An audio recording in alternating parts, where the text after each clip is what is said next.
Thumbnail देख के तो आपको समझ में आ ही गया होगा कि ये वीडियो किस चीज़ पे होने वाली है। तो चलिए शुरू करते हैं। पहली महामारी, इसका नाम था प्लेग। प्लेग अक्टूबर 1347 में आई थी। इसने यूरोप में आधी आबादी को खत्म कर दिया था, यानी 50 देश की आधी आबादी खत्म। उस समय यूरोप में सर्दियों का टाइम था, जैसे सर्दियाँ टाइम मतलब खत्म होने ही वाली थी सर्दियाँ, जैसे यहाँ पे भी खत्म होने वाली, फिर भी सर्दियाँ खत्म नहीं हुई और बेवजह बारिश हो रही थी। जैसे कुछ मौसम इस समय जैसे मौसम, और फसल भी खराब हो गई थी। अमीर लोग जो थे उनके पास अनाज था और वो 4 गुना ज्यादा रेट पर उस अनाज को बेच रहे थे। जिनके पास पैसा खत्म हो गया, अनाज भी खत्म हो गया था, सब भूखे मरने को मजबूर हो गए थे वो लोग। ब्लैक डेथ को दुनिया का सबसे बड़ा महामारी कहा जाता है, जो सन 1500 से 1720 तक पूरे दुनिया भर में, जिसमें 2.5 करोड़ लोग मर गए। यह महामारी भी चीन से ही आई थी। चूहों के शरीर से पलने वाले पिस्सू से ये बीमारी फैली थी। भारत में भी इसने 1898 से 1918 यानी 20 साल के अंदर 1 करोड़ लोग मार दिए थे। अब बात करते हैं दूसरी महामारी जो हैजा थी।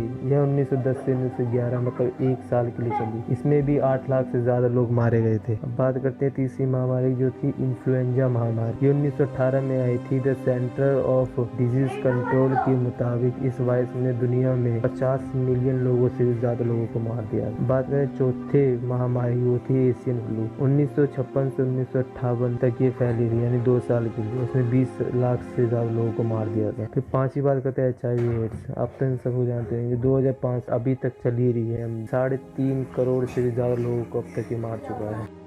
अब बात करते हैं कोविड-19 की। कोविड-19 ने पूरी दुनिया पर क्या असर किया है। 13 अप्रैल 2020 तक केसेस आ गए हैं 18,64,555 और डेथ्स हो गई हैं 1,15,099 और रिकवर हो गए हैं 4,33,823। अब बात करते हैं हमारे कंट्री की, हिंदुस्तान की। हिंदुस्तान में केसेस आ गए हैं 13 अप्रैल तक 9,240, डेथ्स हो गई हैं 331 और रिकवर हो गए हैं 1,096। अब बात करते हैं USA की। 13 अप्रैल 2020 तक इसमें केसेस आ गए हैं 5,60,433, डेथ्स हो गई हैं 22,115 और रिकवर्ड हो गए हैं 32,634। तो अब हम समझते हैं इम्यून सिस्टम क्या है और ये कैसे काम करता है। आपने देखा होगा कुछ लोगों को बिना वैक्सीन के भी वो लोग कोविड-19 से रिकवर कर जाते हैं। तो रिकवर कैसे कर जाते हैं वो हम इसमें समझेंगे। ये इम्यून सिस्टम की थोड़ी सी इन्फॉर्मेशन दूंगा, इसके लिए हम अलग से पूरी वीडियो बनाएंगे, ठीक है। तो अभी हम थोड़ा सा इसको समझते हैं। इम्यून सिस्टम का काम होता है वायरल या जर्म्स से लड़ना और बॉडी को प्रोटेक्ट करना। इम्यून सिस्टम 2 टाइप का होता है। पहला होता है इनेट इम्यूनिटी और दूसरा होता है एडेप्टिव इम्यूनिटी। इनेट इम्यूनिटी को पता नहीं होता कि बॉडी के अंदर जो बाहर की चीज होती है उसको एनालाइज नहीं कर पाता, वो अटैक करता है। तो जो वायरस होता है वो अपने आप को बड़ी ही तेजी से मल्टीपल करता है हमारे कोशिका के अंदर मिलकर। जो इनेट इम्यूनिटी होता है उसको पता है, तो उसका डाटा नहीं होता कि इसको किस तरीके से लड़ा जाए। तो वो लड़ता तो है तो उससे कुछ हो नहीं पाता। तो ऐसे ही 10 दिन या 15 दिन के बाद एडेप्टिव इम्यूनिटी, सेकंड जो इम्यूनिटी होती है हमारी, वो एक्टिवेट हो, उसको पूरा डाटा रहता है वायरस को किस तरीके से खत्म करना है ना, उसको पूरा डाटा रहता है। तो वो जो एडेप्टिव इम्यूनिटी होता है वो एंटीबॉडी बनाता है। एंटीबॉडी इस तरीके से बनाता है कि वो जो अल्फाबेटिक होते हैं, जो स्मॉल लेटर वाले, उसमें जो वाई होता है वो उस टाइप की एंटीबॉडी बनाता है। तो जो एंटीबॉडी होता है वो वायरस से लड़ता है। तो एक एंटीबॉडी एक ही वायरस को खत्म कर पाता है।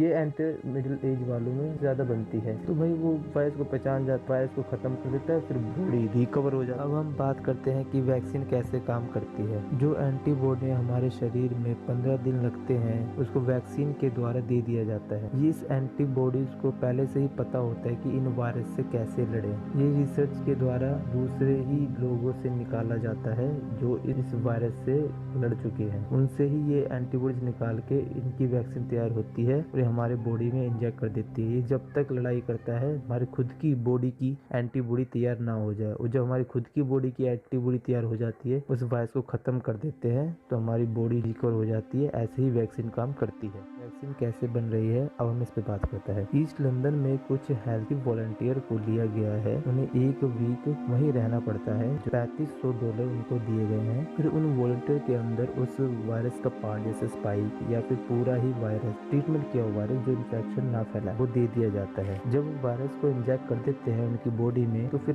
जो उनका एडेप्टिव इम्यूनिटी होती है वो एक्टिवेट हो जाती है, तो एंटीबॉडी तैयार करने लगती है। तो उस एंटीबॉडी को एक्सट्रैक्ट करके वो जो प्लाज्मा में होता है तो निकाल लेते, उसको ड्राई फॉर्म या लिक्विड फॉर्म में वैक्सीन तैयार कर लेते हैं। ऐसे ही वैक्सीन तैयार हो जाए। बात करते हैं कितना समय लगेगा वैक्सीन बनाने में। 50 से ज्यादा लैब इसमें लगी हुई है हर देश से। WHO ने कह दिया है लॉकडाउन जो लगा हुआ है हर देशों में काफी नहीं है, वैक्सीन की बेहद जरूरत है। हम ये समझते हैं कि कोई वैक्सीन बनने में 1.5 साल लगता है, ये साइंटिस्ट कहते हैं। नॉर्मली वैक्सीन 5 मंथ के अंदर तैयार हो तो जाती है, पर टेस्टिंग में समय बहुत लग जाता है कि उस वैक्सीन वो वायरस तो खत्म हो गया, क्या पता कुछ अलग और बीमारी हो गई या कुछ और रिएक्शन हो गया बॉडी के अंदर, इसी से उसमें और टाइम लग जाता है। फिर उसके बाद 2 महीने के करीब लगते हैं हर कंट्रीज में पहुंचने में, फिर 1.5 महीने के करीब लग जाता है तो हर एक के पास आने में, हर एक पेशेंट के पास। तो यही हो गया, आप समझ लो 1.5 साल के करीब मैक्सिमम टाइम होता है।